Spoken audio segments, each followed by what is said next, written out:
எல்லோருக்கும் வணக்கம். இன்னைக்கு நாம பார்க்க போற தலைப்பு பாத்தீங்கன்னா யார் கல்வியாளர் அப்படிங்கிற தலைப்புல தான் நம்ம இப்ப பேச போறோம். யார் கல்வியாளர் அப்படின்னு சொல்லி பாத்தீங்கன்னா எந்த ஒரு ஜாதகத்தை வேணாலும் எடுத்துக்கோங்க. ஒரு ஜன்மகால ஜாதகத்துல குருவும் புதனும் லக்ன கேந்திரத்திலோ அல்லது லக்ன திரிகோணத்திலோ அல்லது ஆட்சி அல்லது உச்சம் அப்படிங்கிற நிலைமையில புதன் அண்ட் குரு இந்த இரண்டு கிரகங்களும் அமைய பெற்றால் அவர்கள் நிச்சயமாக தன்னோட வாழ்நாளில் ஒரு நாள் இல்லை ஒரு நாள் மிகச்சிறந்த கல்வியாளராக வந்தே தீர்வார். ஸோ இதை மாற்று கருத்தே கிடையாது. அவருக்கு மற்ற கிரகங்கள் எப்படி இருந்தாலும் பரவாயில்லை, எந்த தசாபுத்தி நடந்தாலும் பரவாயில்ல, இவர்கள் மிகச்சிறந்த கல்வியாளராக இவர்கள் வந்தே தீர்வார்கள். ஸோ இதுல என்ன ஒரு சூழ்ச்சிமோ அப்படின்னா, புதனும் குருவும் நல்ல நிலைமையில இருக்கு அப்படிங்கிற பட்சத்துல தன்னோட பள்ளி கல்வி முடிக்கும் பொழுது தன்னோட பள்ளிக்கும் தன்னோட பள்ளி தனக்கு பாடம் எடுத்த ஆசிரியர்களுக்கும் மற்றும் தன்னோட பெற்றோர்களுக்கும் தன்னை சார்ந்த சமூகத்திற்கும் இன்னும் சொல்ல போனா இந்த குருவோ புதனோ தசை நடத்தி அவர்கள் ஜனனகால ஜாதகத்தில் அவர்களுக்கு லக்ன யோகராக இருந்தால் நிச்சயமாக இந்த பள்ளிக்கு பெருமை சேர்க்கக்கூடிய வகையில் மாவட்டத்திலேயே முதல் மதிப்பெண் பெறுவதற்கு ஒரு வாய்ப்பு கண்டிப்பாக உண்டு. சரி, அப்படி யோக தசை நடக்கல அப்படின்னா கூட குறைஞ்சபட்சம் அந்த பள்ளிக்காவது முதல் மதிப்பெண் கண்டிப்பாக அவர் எடுப்பார். அவயோக தசையே இருந்தாலும் குரு புதன் நல்ல நிலைமையில் இருக்கிற பட்சத்தில் நிச்சயமாக பள்ளிக்காவது முதல் மதிப்பெண் அவர்கள் கண்டிப்பா எடுத்தே தீர்வார்.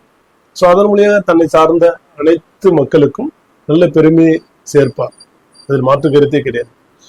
ஸோ அதன் பிறகு கல்லூரி வாழ்க்கையிலும் அவர்கள் மிகச்சிறந்த அளவில் தன்னோட பங்களிப்பை செய்து நல்ல படிப்புல நல்ல புலமை பெற்று நல்ல தசாபுத்தி கை கொடுத்தால் அவர்கள் யூனிவர்சிட்டி ரேங்க் ஹோல்டரா வருவாங்க. இல்லைன்னா குறைந்தபட்சம் அந்த கல்லூரியிலாவது அந்த டிபார்ட்மெண்ட்ல அவங்க எடுத்த சப்ஜெக்ட் அந்த டிபார்ட்மெண்ட்ல நல்ல ஒரு மார்க்ஸ் எடுத்து நல்ல ஒரு கேம்பஸ்ல வேலைக்கு போற அளவுக்கு தன்னோட தரத்தை உயர்த்திக்குவாங்க தன்னோட கல்லூரி படிப்பு காலத்திலேயே.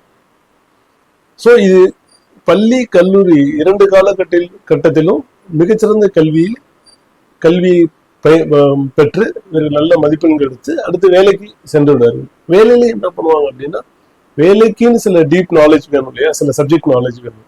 அந்த டெப்த் நாலேஜுக்காக எகைன் அவங்க தொடர்ந்து படிப்பாங்க. எப்பவுமே புதன் குரு இரண்டும் தன்னோட ஜாதகத்தை நல்லா இருக்குனாவே அவங்க வாழ்நாள் ஃபுல்லா படிப்பாங்க, படிச்சுக்கிட்டே இருப்பாங்க, படிச்சுட்டே தான் இருப்பாங்க. படிப்புங்கிறது ஒரு போதை மாதிரி அவங்களுக்கு, அது இல்லாம இருக்கவே முடியாது. இன்னும் சொல்ல போனா அவங்களுக்கு ஒரு பிரீத்திங் மாதிரி. என்னைக்கு தன்னோட நிதானத்தை இழக்கிறாங்களோ அன்னைக்குதான் அவங்க புக்கை கீழே வைப்பாங்க.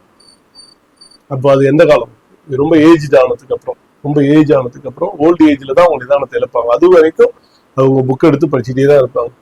ஈவன் வயசாக ஆனா கூட தன்னோட படிச்சு முடிச்சு வேலைக்கெல்லாம் போய் ரிட்டையர் ஆனா கூட பாத்தீங்கன்னா ஓகேங்களா, அந்த ஒரு நியூஸ் பேப்பரை தொடர்ந்து திரும்ப படிச்சுட்டே இருப்பாங்க. ஓகேங்களா, ஒரே நியூஸ் பேப்பரை தொடர்ந்து காலையில இருந்து சாயந்தரம் வரைக்கும் படிக்கிற வயசானவங்களா இருக்காங்க. அவங்களாம் யாருன்னு பாத்தீங்கன்னா இந்த கேட்டகரியில தான் வருவாங்க. குரு புதன் சேர்க்கை இருக்கிறவங்க இல்ல குரு புதன் நல்ல நிலைமையில் இருக்கப்பட்டவர்கள் தான் அப்படி தொடர்ந்து ஏதாவது ஒன்று படிச்சுட்டே இருக்கணும் அவங்களுக்கு, அவ்வளவுதான் அந்த வயசுக்கு ஏற்ற மாதிரி. ஸோ இவங்க என்ன பண்ணுவாங்கன்னா, நல்லா படிச்சு முடிச்சு கல்லூரியில முடிச்சு திருப்பி வேலைக்கு போகும்போது தொடர்ந்து படிக்கும்போது இவங்க சமூகத்தில் அரசு பணிகளுக்கெல்லாம் போனாங்கன்னா மிகச்சிறந்த கல்வியாளராக வருவாங்க. கல்வியில் மிகப்பெரிய புரட்சியை கொண்டு வருவாங்க, நிறைய மாற்றங்களை கொண்டு வருவாங்க. புது சப்ஜெக்ட் நாலேஜ் எப்படி கொடுத்தா அடுத்த சமூகத்தை அடுத்த நிலைமை கொண்டு போகலாம், கல்வி அறிவை எப்படி மேம்படுத்தலாம், உலகத்தரத்துக்கு எப்படி கல்வி அறிவை கொண்டு போகலாம் அப்படின்னு தான் வாழ்ந்த மாநிலத்திலேயோ இல்ல நாட்டிலேயோ கல்வி அறிவை எப்படி புதுசா மாத்தி உலகத்தரத்துக்கு எப்படி கொண்டு போகலாம் அப்படிங்கிற பெரிய சிந்தனைகள் எப்பவுமே உங்களுக்குள்ள இருக்கும். அதை நோக்கி ஆராய்ச்சியும் இருக்கும். சரியாந்திர பொறுப்பும் சரியாந்திர பணியும் இவர்களுக்கு வழங்கப்பட்டால் கல்வியை அடுத்த தளத்துக்கு கொண்டு போவாங்க. எதிர்கால மாணவர்களோட நலன் கருதி, ஒட்டுமொத்த நாட்டோட நலன் கருதி, மாநிலத்தோட நலன் கருதி, உலக லெவல்ல கல்வியாளர்களோட போட்டி போடுற லெவல்ல நம்ம கல்வி இருக்கணுங்கிற ஒரு தாகம் அவங்களுக்கு இருந்துகிட்டே இருக்கும். அதை நோக்கி சிந்தனையும் இருக்கும். ஸோ அந்த அளவுக்கு கல்வியில மிகப்பெரிய ஒரு தாக்கத்தை இவங்களால ஏற்படுத்த முடியும் அப்படிங்கிறதா அந்த குரு புதன் ஒரு ஜாதகத்துல நல்லா இருக்கிற பெற்றவர்கள் நிச்சயமாக அந்த தாக்கத்தை ஏற்படுத்துவாங்க. நன்றி.